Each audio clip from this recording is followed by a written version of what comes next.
Yo, j'espère que vous allez bien. On se retrouve aujourd'hui pour un style de vidéo que j'ai pas forcément l'habitude de faire, la review du chapitre 1033 de One Piece. Comme j'ai pas sorti de vidéo jeudi dernier, je me suis dit que c'était l'occasion de prendre un peu plus de temps pour se pencher sur ce qu'il se passe en ce moment pendant la guerre de Nigashima. On est au centre d'une des plus grandes batailles de l'histoire du manga, et au vu des événements, j'ai la forte impression qu'on touche presque à la fin. Les combats vont petit à petit se terminer pour mettre enfin la lumière sur le combat le plus important de tous, celui de Luffy. Mais avant ça, si le capitaine des Mugiwara doit battre Kaido pour espérer toucher son rêve du bout des doigts, son équipage doit prouver qu'il est digne de naviguer à ses côtés. Après Sanji, c'est donc au tour de Zoro de tenir la promesse qu'il a faite à son capitaine, et vaincre le bras droit du roi des bêtes. Alors vous allez voir, mais ce chapitre n'est pas forcément très fourni en révélations. Beaucoup de choses qu'on savait déjà ont été redites, et beaucoup de nos spéculations ont été confirmées. Alors on va essayer d'en savoir un peu plus sur ces fameux sabres maudits, les Lunaria, tout en parlant évidemment du Haki de Zoro. Alors si vous êtes prêts, on est parti pour la review du chapitre 1033 de One Piece.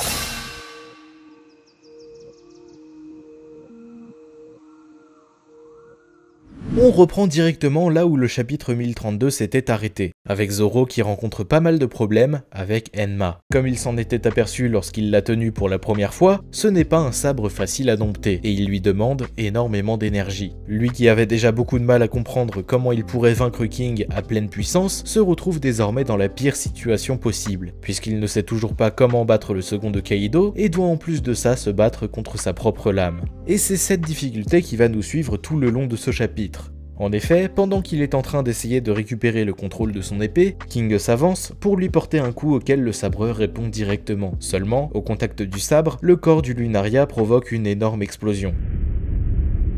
On retourne alors au quartier des plaisirs, où on retrouve Sanji, qui vient tout juste de stopper sa conversation avec Zoro. Pour autant, le combat des deux épéistes est toujours au centre du récit, puisque Queen dit au cuisinier que son ami n'a aucune chance de gagner son affrontement. On en apprend alors un peu plus sur la tribu quasiment éteinte des Lunaria, puisqu'on nous dit que ce peuple pouvait vivre dans n'importe quelles conditions, en passant par les plus horribles. Au moment où ils existaient encore, ils étaient considérés comme de véritables dieux, tant ils étaient invincibles. Du coup, Sanji se demande comment ont-ils pu être anéantis, et Queen lui répond tout simplement qu'ils vont devoir le découvrir par eux-mêmes. Cette phrase peut paraître totalement insignifiante, mais en réalité elle cache quelque chose de très important. Il existe un moyen de vaincre King. Même s'il paraît invincible, que Zoro ne peut pas le toucher, qu'il est très résistant, qu'il génère des flammes avec son corps, il semble tout de même y avoir une solution pour en finir. Si les autres Lunaria se sont fait éliminer, alors King n'en fait pas exception. Mais pour le moment, le second de Luffy doit se concentrer sur Enma s'il veut retrouver toute sa puissance. On le retrouve alors suite à l'explosion, et Zoro a pu s'en sortir grâce à son haki de l'armement qu'il a pu utiliser juste avant le choc.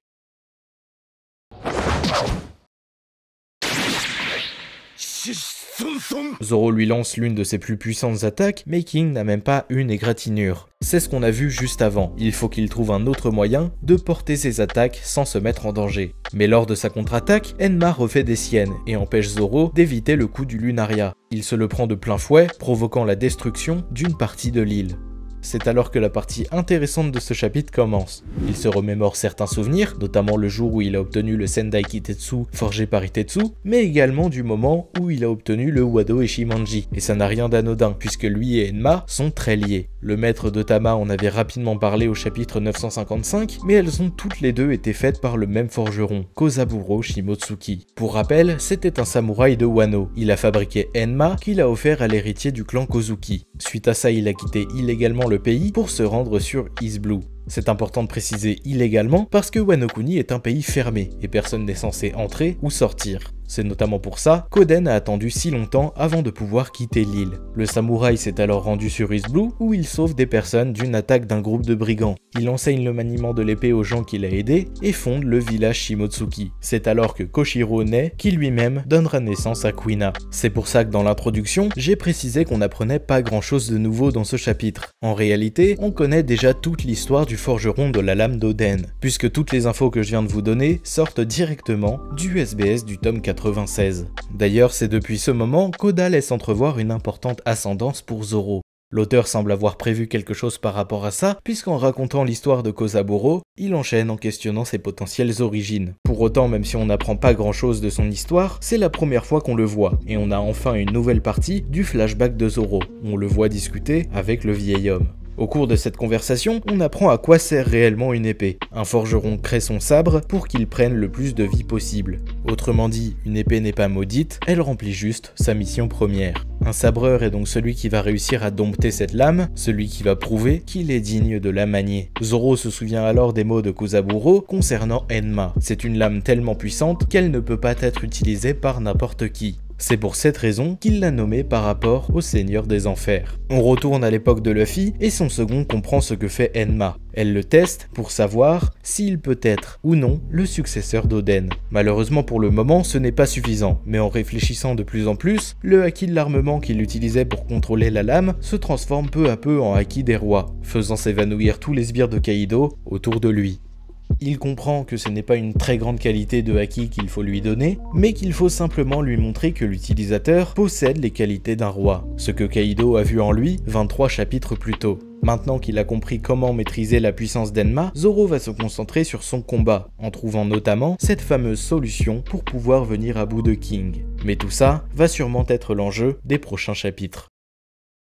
J'ai beaucoup aimé ce chapitre, même si en réalité j'ai pas trouvé qu'il y avait tant de choses à dire que ça fait toujours plaisir d'avoir un petit bout du développement de Zoro. J'attends avec impatience la révélation sur ses origines et sur son haki des rois. Il a fallu 1 an et demi à Luffy pour pouvoir s'en servir consciemment et encore un peu plus pour pouvoir l'utiliser réellement. Je trouverais ça dommage qu'il le maîtrise parfaitement en un seul combat. Par contre, je trouve la comparaison avec la lame d'Oden et Enma super bien trouvée. En se renseignant un tout petit peu, on trouve une histoire un peu similaire à celle de Zoro et son haki. En effet, dans la mythologie japonaise, Enma est le dieu des enfers. Lorsque le sculpteur Unkei meurt et qu'il se retrouve devant lui, le dieu lui rappelle qu'il a sculpté plein de statues à son effigie, mais qu'aucune ne lui ressemblait réellement. Comme le sculpteur l'avait désormais vraiment rencontré, il décide de le renvoyer sur Terre pour réaliser une parfaite sculpture. Cette statue existe aujourd'hui et se trouve dans un temple près de Kamakura. Et je trouve que cette histoire ressemble un peu à celle de Zoro. Lui qui utilisait Enma sans jamais l'avoir réellement compris, pouvait désormais correctement la manier maintenant qu'il se rappelle de ce que lui a dit son créateur. C'est sûrement de la surinterprétation, pour autant je trouve le parallèle amusant. J'ai vraiment trop hâte de lire la suite. La guerre d'Onigashima va bientôt prendre fin, mais surtout, le combat entre Kaido et Luffy arrive plus vite que jamais. Je pense que le prochain chapitre montrera la fin de l'affrontement entre Sanji et Queen, avant de repasser sur notre second préféré. De toute façon, les deux développements sont trop intéressants. Dans tous les cas, c'est la fin de la review. Si jamais elle vous a plu, n'hésitez pas à mettre un pouce bleu et à vous abonner à la chaîne. Je le répète tout le temps, mais c'est super important pour me soutenir. Au passage, si vous voulez plus de reviews en plus des vidéos classiques, dites-le moi dans les commentaires. De mon côté, j'en referai sûrement d'autres si j'ai des choses à dire. Là, c'était un peu spécial parce qu'en réalité, le chapitre était peut-être pas le meilleur pour une bonne review. Comme je l'ai dit, on n'a pas vraiment appris grand chose. On connaissait déjà Kozaburo et on avait déjà des doutes par rapport au haki des rois de Zoro. Donc la vidéo était peut-être un peu courte. Mais c'est pas très grave, ça m'a permis d'en faire une malgré l'absence de jeudi. Dans tous les cas, je fais une vidéo tous les jeudis à 18 h, sauf cas exceptionnel où je préviens sur Twitter et dans l'onglet communauté de YouTube. Du coup, je vous dis à jeudi prochain.